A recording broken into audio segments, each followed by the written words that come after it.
தன்ஷிகாவோட அப்பா இங்கிட்டு இருக்காரு. அவரோட பர்மிஷன் வச்சே நான் சொல்றேன்.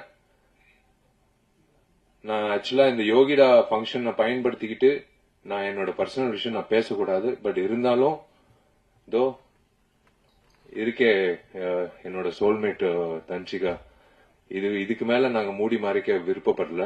உங்க எல்லோருக்கும் நீங்க என் குடும்பம் சார்பா, என் குடும்ப சார்ந்தவங்களா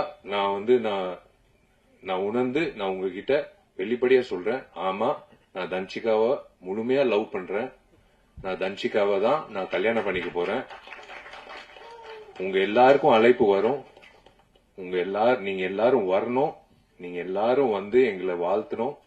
நாங்க மறுபடி நடிகைகளா உங்களை மறுபடி சந்திப்போம். அது வேற விஷயம். ஆனா ஒரு கப்பலா நாங்க ஒரு சந்தோஷமான ஒரு தருணத்துல, எல்லா தருணத்திலயும் என் குடும்பத்தை நான் உங்க எல்லாரையும் நான் சந்திக்கணும். எனக்கு ரொம்ப சந்தோஷமா இருக்கு. நான் செந்தில் சாருக்கு நான் நன்றி தெரிவிச்சுக்கிறேன் இந்த மேடை எனக்கு அமைச்சு கொடுத்ததுக்கு. ஏன்னா நான் இதுக்கு மேல நான் அனௌன்ஸ் பண்ணலன்னா தப்பாயிடும். தன்ஷிகா இதே மாதிரி ஒரு கிக்கு வீட்டுல போய் கொடுத்தா கூட பரவாயில்ல, அது நான் தாங்கிக்கிறேன். நான் சொல்லிதான் ஆகணும்.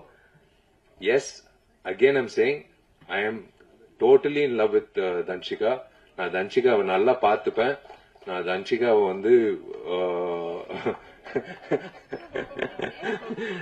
தன்ஷிகா